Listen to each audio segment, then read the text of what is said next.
everyone, and welcome to today's episode of the Positive Proof Podcast. I'm your host, Parmis, and I'm so glad that you're here. If you want to listen to more episodes like this one on self-improvement, mindset, and wellness, go ahead and hit that follow button to join the family.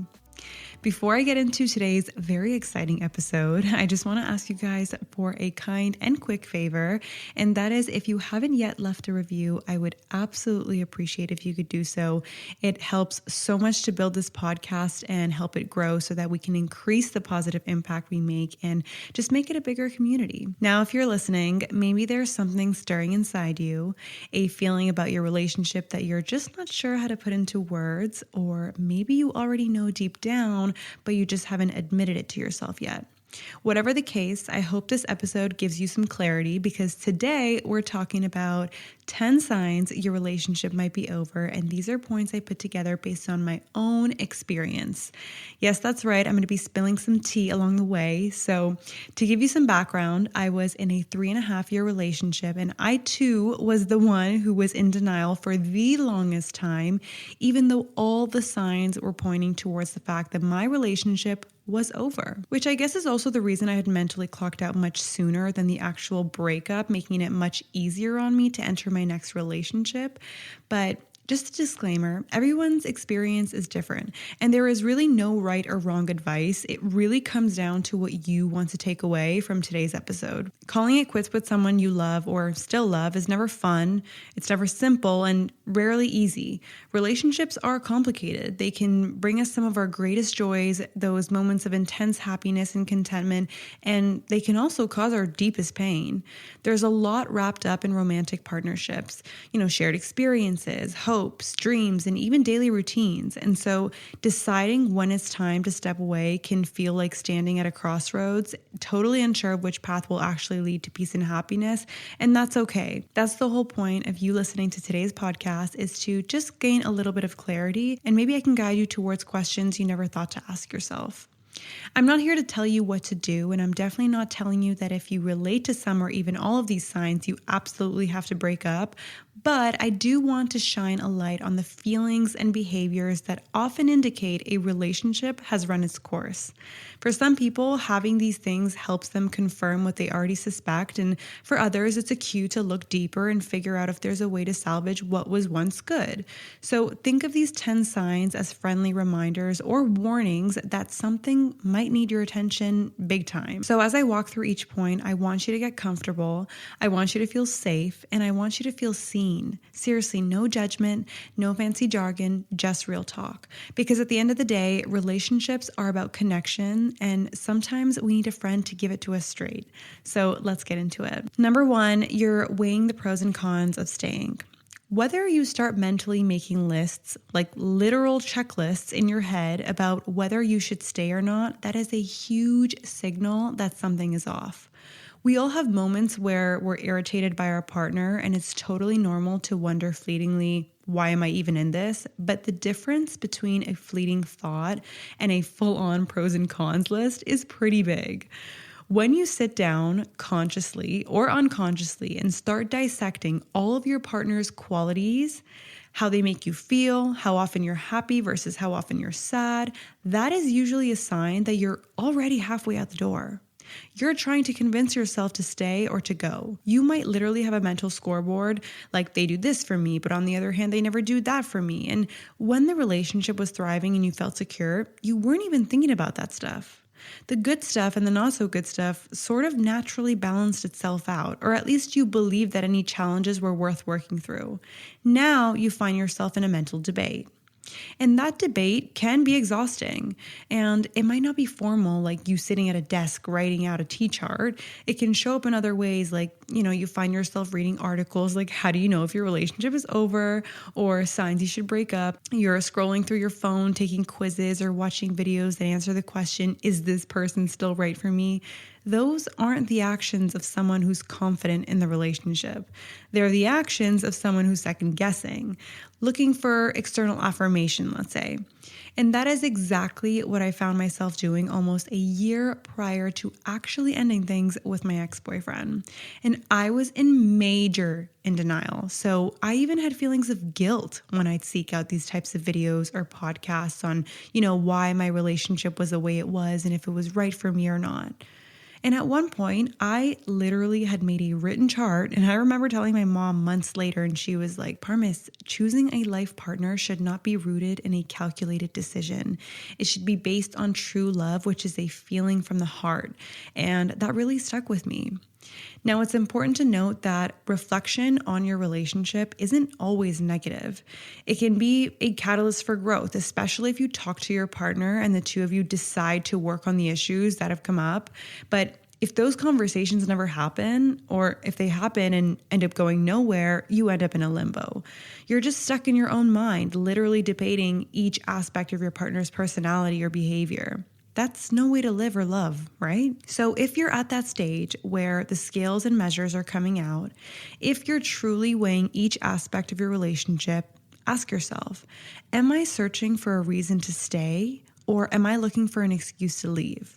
One of those might be the driving force behind all these mental lists. And that might tell you more than you realize. Keep that question in the back of your mind as we talk through these other signs. Number 2, we have lack of intimacy. We're not just talking about physical intimacy, though that's a big deal too. Intimacy comes in all forms. We've got emotional, mental, even spiritual, if that's part of who you are. Intimacy is really that feeling of closeness, that sense that it's just you and your partner in your own little bubble, separate from the rest of the world. It can be exchanged in a simple look, through a heartfelt conversation, or yes, through a warm hug or physical closeness. But when that begins to fade, it can be a massive, massive warning sign. Physical intimacy, for instance, tends to be one of the more obvious indicators. Maybe you used to hold hands all the time or steal little kisses when no one was looking, but now your physical interactions feel more forced, if they happen at all. Or maybe the idea of being close to them in that way suddenly feels more like a chore than something that lights you up. And that can be a big clue that your heart isn't in it anymore, or that there's some underlying issue that hasn't been addressed. Physical intimacy is extremely important because it's not just the physical act of sexual intercourse that gives you momentary pleasure, but it makes you feel deeply connected in that moment and for days or weeks later. As adults, it might be hard to find the time and stress-free time to engage in physical intimacy, but if it means having that conversation to schedule it, then you absolutely should do so. You don't have to feel like you have a high drive all the time, but you should be able to share moments of physical intimacy with your partner without it feeling forced.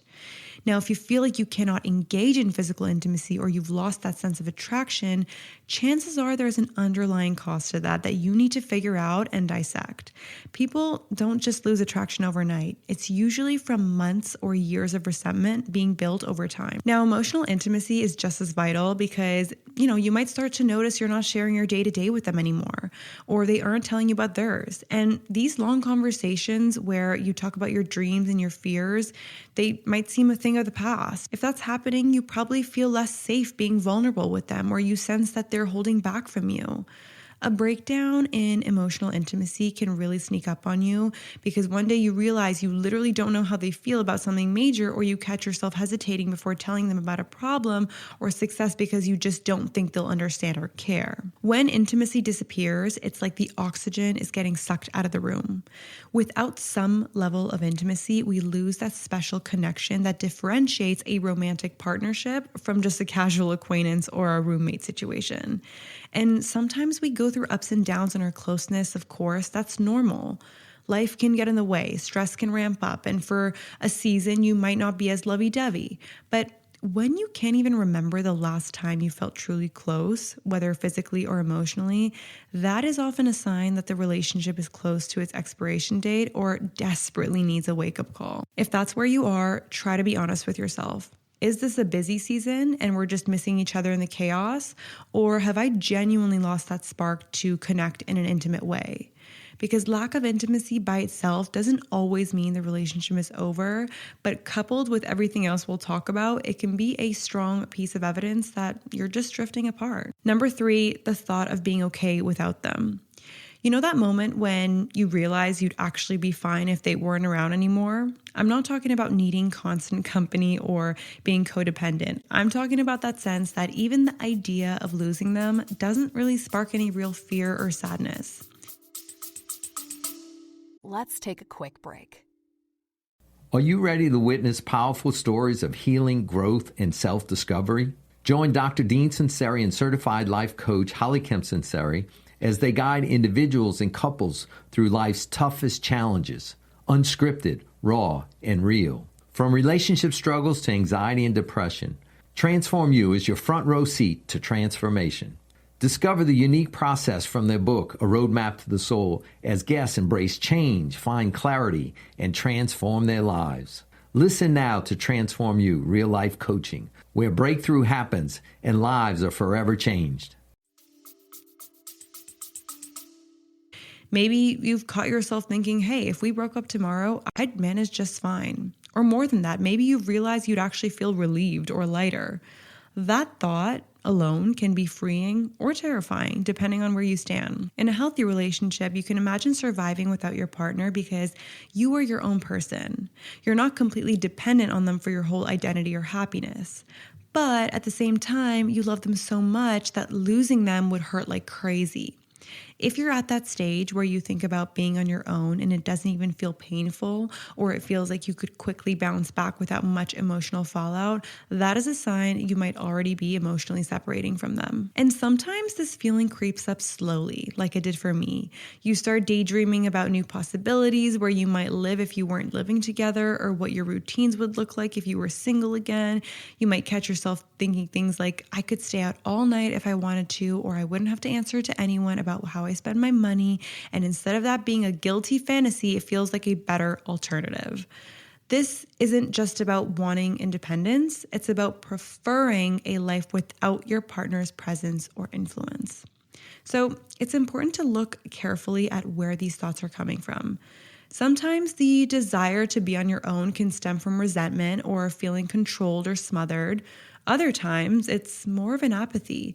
You just don't care anymore if they stay or go because you've checked out emotionally. Either way, when you reach the point that you're honestly okay with letting your partner exit your life, there is a big chance the connection that once bonded you is already fraying.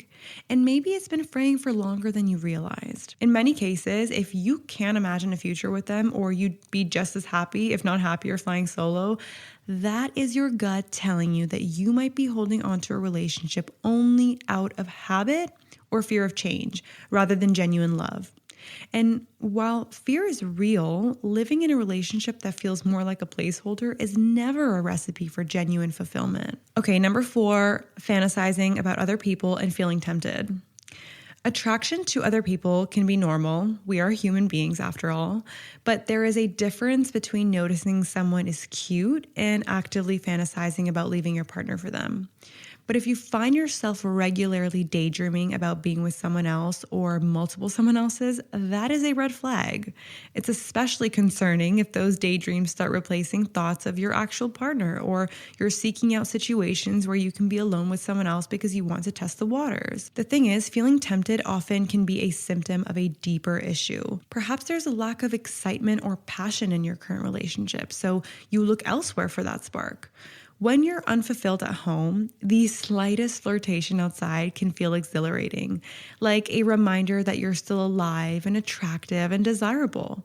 And if that's what's happening, it means something in your existing relationship is going unaddressed.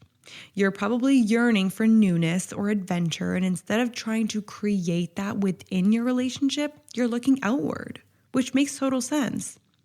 Also, there's the emotional side of fantasizing. Maybe you're connecting deeply with a friend or coworker and you find yourself wanting to confide in them more than in your partner, or you catch yourself texting them late at night, sharing details you'd usually keep for a significant other. If you're investing that emotional energy in someone else, you need to ask yourself, is there a reason I'm not investing it in the person I'm supposedly committed to? Of course, nobody's perfect, and there can be innocent crushes that mean nothing and they're harmless. But if the crushes or fantasies are frequent or intense, if you're basically living a double life, is what I'm saying, in your head, then that often signals dissatisfaction or emotional distance from your partner. It's like you're testing new partners in your imagination, and you might be trying on different scenarios, seeing how they feel and noticing that they feel better than your current reality. And so when you're truly invested in a relationship that feels healthy and fulfilling, the temptation to cheat or daydream about escaping with someone else, it usually stays on the fringes. You might see someone gorgeous and think they're really attractive, but you don't keep replaying that thought all day or imagining how to start an affair with them. You forget about it. If you're constantly pulled to other people, that indicates the relationship you're in isn't giving you the contentment or excitement that you need. Number 5, we have feelings of superiority. This one is a bit less obvious, but it's super destructive because feeling superior to your partner means you've stopped seeing them as an equal. You might find yourself thinking things like, I'm just so much more mature than they are, or they'll never be as successful as me, or even if they didn't have me, they'd be lost. In short, you are placing yourself on a pedestal, whether it's about intelligence, ambition, emotional depth, or any other measure. And sometimes it can come out in little jabs like sarcasm or jokes at your partner's expense. You might mock their ideas or treat their opinions as if they're not valid, or even you might catch yourself talking down to them in front of their friends, making them the butt of your jokes. Maybe you notice you're not proud of them or the life you share. Instead, you see them as a drag on your potential or an embarrassment in social settings. That is a very harsh truth to face, but it is so important to think about. Once you start feeling superior, mutual respect goes out the window. It's gone. And respect is such a cornerstone of any meaningful relationship. When respect is gone, it's really tough to regain, like almost close to impossible. You might try to keep it under wraps, but it'll surface through your tone, your body language, and how you make decisions that affect the both of you. If you consistently feel like you're the better partner, you're going to stop listening to them. You're going to stop valuing their input, and eventually you're going to harbor resentment that they're not living up to whatever standard you've set. On the flip side, your partner might sense that you're looking down on them, and they might start feeling inadequate or unloved. And that can create a deep gap between the two of you. It's hard to maintain closeness when one person is permanently stuck in the one-up position. So it's worth exploring how you got there. Did they do something to disappoint you, or did you grow in a direction that left them behind? Did life circumstances change so drastically that you both ended up on different planes? Really give it some thought. Ask these questions to yourself, because no matter the reason, once you see your partner as fundamentally less than you, it is a sign that that relationship might be in real trouble. And if you can't remedy that perspective, if you can't regain a sense of admiration or at least respect for your partner, then it's a strong indicator that your heart is no longer truly invested and it's already walked out the door. Number 6, we have lack of common interests. Everyone always says opposites attract, but in reality, there needs to be some overlap in what you enjoy or value for a relationship to thrive long term. Sure, you don't have to share every hobby or passion, but if you reach a point where you're struggling to find a single activity you both like to do together, that can be a red flag. Maybe in the early days you bonded over a love for spontaneous trips or nights out together, and now one of you can't stand the thought of stepping foot in a club or going on a long drive with no plan. Or maybe you used to cook together all the time, and now you can't remember the last time you shared a meal that felt fun or intimate. Lacking common interests can also extend to values. For instance, if one of you cares deeply about a certain cause, view, belief, or interest, and the other person couldn't care less or even disrespects it, that difference can create a deep divide. For example, one of my greatest passions in life is fitness and nutrition. And if you follow me on Instagram, you'll definitely know this. And I love it. It's a big part of my lifestyle. I love being active, and a lot of the daily choices I make are centered around that. Now, my ex wasn't into fitness at all. He chose not to work out and not to eat healthy. And on top of that, he definitely enjoyed having a drink or two more often than I did. Not to say it's a bad thing, but it just didn't align with what I wanted. And I so badly wanted to share this part of my life, but it just wasn't possible. My partner now, we work out together every single day and plan our meals together and go on walks together and talk about supplements together. And when we go on vacation, we are always playing beach volleyball together. And there is just so much quality time spent together doing something we both love that it makes us feel so connected. And fitness is not the only thing, but a lot of other things can cause divide as well, such as, where to live, whether or not to have children, how to spend money, and how to handle family obligations. There's so much that you guys need to be aligned on. Of course, it's completely normal for people to evolve as individuals. Maybe you discovered a new passion for a specific sport or painting or traveling and your partner didn't, and that alone doesn't mean it's over. But if the two of you can't find anything that lights you both up, it often leads to loneliness within the relationship. And I can confirm I felt so alone in my previous relationship. We saw each other maybe once a week and that's it. And even that once a week, we would have to question what to do. I was off doing my thing and he was off doing his, and there was no shared hobby or interest that brought us back together in a playful, joyful way. And if you're dealing with the same thing, this can go on for months or even years until you realize you're essentially living parallel lives. What sometimes happens is the spark that used to be fueled by novelty, new experiences together, has dimmed because you no longer create or share those experiences. Suddenly, you're more like roommates who occasionally chat about friends or schedules rather than two people exploring life hand in hand. And once that drift takes hold, it can spiral into bigger issues: mistrust, resentment, or sheer boredom. If you don't see any pathway to reconnect, no interest in bridging that gap or finding new shared passions, then that's a big sign that maybe the relationship has run its course. Number 7, not doing the little things anymore, aka a lack of effort. Remember when you first started dating and you'd do sweet, thoughtful things for each other without even thinking twice? Maybe you'd leave a cute note for them to find later or surprise them with their favorite coffee. Over time, it is natural for the everyday hustle of life to reduce the frequency of those gestures, but they shouldn't vanish entirely. When there's genuine care and affection, even small acts of kindness remain in some form. They might evolve, but they shouldn't disappear, is what I'm saying. Once you stop putting in that effort and stop noticing the effort your partner puts in, it's like the relationship is on autopilot.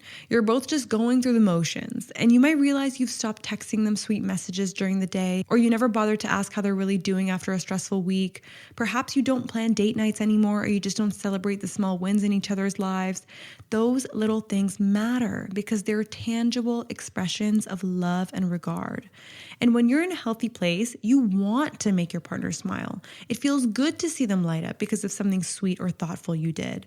But when that desire fades, or you just feel like, why bother? It's often a sign that you're disconnected on a way deeper level. Sometimes this lack of effort manifests in bigger ways, such as ignoring important dates like birthdays or anniversaries, or consistently forgetting things your partner told you. If that's happening, it might suggest you're not investing emotionally anymore. Another sign is when the thank yous start to disappear. Appreciation is a glue that holds people together. If neither of you are expressing gratitude, it could mean you're no longer seeing the positive aspects your partner brings to your life, or vice versa. So if you catch yourself thinking, I used to do so much and now I just can't be bothered, it's really time to face the truth. People who are in love, or at least still want to be, usually keep trying, even if it's in small ways. Sure, relationships can have tired seasons, but persistent neglect of those small acts is a glaring indicator that the relationship might be nearing its end. It's as if the spark has fizzled out and neither of you is trying to reignite it. Number 8, getting the ick. This one's a trendy one, but still important to think about. It's also really tough to articulate, but you probably know it when you feel it. The ick is that cringe feeling that appears when your partner does something that should be innocuous, like the way they chew or laugh or wash the dishes. And instead of finding it cute or neutral, you probably find it downright off-putting. It's beyond just mild annoyance. It's like an internal, ew, I can't stand that. And once the ick takes hold, my goodness, it can be hard to shake. Here's the thing though. When you really love someone, their quirks can be charming. Their silly dance moves in the kitchen, or their clumsiness, or their weird obsession with organizing things in alphabetical order, they can all make you smile because it's part of who they are. But when you've lost that loving feeling, those same quirks can really drive you up the wall. You might start thinking, how did I ever think that was cute? And when you start thinking that way, that's a strong signal that your emotional connection has eroded. Sometimes the ick shows up in more intimate moments. You might recoil at their touch or find their attempt at affection almost repulsive. And that might sound harsh, but it is a real sensation people get when the bond is seriously broken. Trust me, I've been there. The presence of this feeling doesn't necessarily mean you hate them or that you've done anything profoundly wrong. It just often indicates that you're not emotionally or physically attracted anymore. Now, why is it so significant? Because the ick isn't usually about a fixable trait. It's not like they can change their laugh or rewrite their personality. It's more about you and your perception of them. If it's gotten to the point where everything they do rubs you the wrong way, that typically means that your patience, your affection, and your willingness to see the good in them are all on the decline. And it might come as a surprise to you if you've previously adored everything about them, but the ick is often a final straw. A sign that something has shifted in you, and it might be beyond repair. I thought there was room for repair, which is why I stayed for way too long. But in the final days leading up to the breakup, I realized it's not fixable. It's different from a fight or disagreement. You can get angry or disappointed, but still love your partner's essence. But the ick basically means the annoyance or disinterest is winning and is overshadowing whatever fondness you have left. Number 9, differences in love languages. Those times you feel like you're giving all you've got, yet your partner still acts like they're not getting what they need? It's possible you're speaking different love languages. Maybe your way of showing affection is through sweet words or acts of service, but your partner values physical touch or quality time above everything else. When you consistently miss each other's signals, it starts to breed resentment and misunderstanding. And over time, that disconnect can cause a huge gap in the relationship, leaving one or both of you feeling unloved, even if there's genuine effort being put in. I don't discredit my ex at all for the love he gave me, but it certainly wasn't the love I was looking for. I was always longing for a sweet, gentle type of love that was playful and warm-hearted, someone who had great attention to detail, was involved, prioritized me over everything else, and who was able to keep daily stressors away from our relationship. I didn't have any of that. I still received love in other ways, but it just wasn't the way I needed. Thus, it drove us apart. But now I receive love in the way that I need. And so it makes me feel more loved. It fills up my cup more. Now, at first you might brush it off and say, we just show love differently. But if you're both unwilling or unable to adapt and meet each other halfway, the frustration can really pile up. You might think, can't they see me trying? While they're thinking, why won't they just give me what I really need? When this gap in love languages feels too wide to bridge, and crucially, when neither of you has the motivation to fix it, it can be a sign that you are on diverging paths. Without mutual understanding and some willingness to learn each other's emotional dialects, the relationship may lose that essential feeling of being seen, heard, and cherished. Lastly, number 10, holding on to memories as a reason to stay. When you've been with someone for a long time, it is only natural to collect countless memories, your first date, the vacations you shared, the laughter over inside jokes. Sometimes those happy flashbacks can keep you tethered to a relationship that's otherwise fading in the present. You might say, but we used to have so much fun, or we've been through so much together, as if those memories alone can outweigh the problems you're facing now. The thing is, nostalgia has a powerful pull. Trust me, I know, and it can momentarily distract you from the fact that your day-to-day reality is far from the love you once knew. But the key question is, are you genuinely still building new, positive experiences together, or are you clinging to the past because it's the only good you can see? That was me in my previous relationship. I was so afraid to let go because I so badly wanted to hold on to the good memories and the up and down journey we went through that I thought to myself, it would be such a waste if I were to just let go after everything. And I remember my best friend at the time pointing out a really touching quote that stuck with me that said, "You can miss someone and all the memories you have with them, yet still have the wisdom to realize they're not the one for you." So I want you to think about that. If you catch yourself stuck in a loop of reminiscing about better days without any real effort to create better days now, that's a wake-up call. Memories are precious. They show you once had something real. But if you're sustaining a relationship on them alone, you might already be living in a version of the relationship that no longer exists. It's tough to let go, I know, but sometimes realizing you're holding on to the past more than the person in front of you is the nudge you need to face the truth. So there they are, 10 signs that your relationship might be over.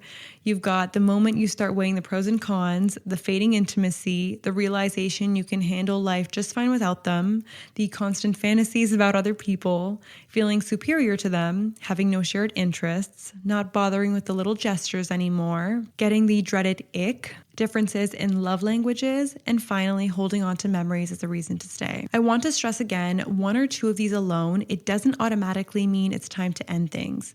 Every relationship goes through ebbs and flows. Sometimes we momentarily feel disconnected, or we go through a tough season where we lack intimacy or stop doing the little things. But the real key is recognizing whether these signs are temporary or if they've set up camp in your relationship for the long haul. If they feel persistent, and if you've tried to address them or you don't even want to address them at all, that might mean it's time to listen to that inner voice nudging you towards change, whatever that change might look like. For me, these issues were not temporary, and it got to a point where it was too late. And by too late, I mean I had fallen out of love. So if you do want to save your relationship, make sure to address these things before the resentment grows so big that you fall out of love like I did. If you do recognize these signs as ongoing issues, take a moment and ask yourself what you really want. Are you trying to find ways to rekindle the spark, or are you subconsciously looking for a way out? Sometimes we stay in a relationship because it's familiar, or because we fear being alone, or because we worry about the fallout, financial, emotional, social, you name it. But life is too short to remain in a partnership that leaves you feeling less than fulfilled, or worse, resentful and unhappy. You deserve a love that adds meaning to your life, that empowers you, and that feels safe and supportive. If that's not what you have, it doesn't make you or your partner a bad person. It just means you might be forcing a connection that's run its course. The important thing is to be honest with yourself, first and foremost, and then with your partner if you decide it's time to have that difficult conversation. I know this can be heavy stuff, but remember, endings are also beginnings. And I remember listening to a podcast just like this one, and my heart started racing in panic mode because the thought of ending things scared me so much that it made me feel ill. At the end of the day, it was someone I grew into an adult with, someone I went through COVID with, someone who watched me go through different stages of life. So it was not easy letting go of all that. But I can say that if a relationship is really over, setting it down can free you to discover something new about yourself, to heal, to grow, or to find a relationship that aligns more with who you are and who you want to be. It can be daunting, but it can also be so transformative.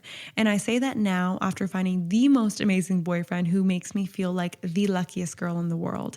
And I never even knew relationships like this even existed. I seriously thought it was just in the movies, but it's true. It really does feel like a fairy tale. That being said, thank you guys so much for spending this time with me. Seriously, thank you for letting me be your sounding board. My hope is that you feel a little more aware of where you stand and what these signs might mean for you. As always, take what resonates with you and leave the rest. If you find yourself nodding along to multiple signs, it might be time to do some soul searching or seek professional guidance, whether that's counseling on your own or couples therapy. Sometimes a fresh perspective can help you make sense of your feelings, because I remember how confused I was. But whatever path you choose, I'm rooting for you. Your relationship with yourself is the one you carry for life, so take good care of that first. And if you decide to let go of a relationship that's no longer serving you, trust that you will find your way. You are stronger and more resilient than you might give yourself credit for. Please remember, you are worthy of genuine, fulfilling love wherever you find it, inside yourself or with someone else, and keep that in mind as you navigate these big questions. If you've made it this far, I appreciate you so much, and I can't wait to chat with you again in next week's episode. Lots of love, Parmis.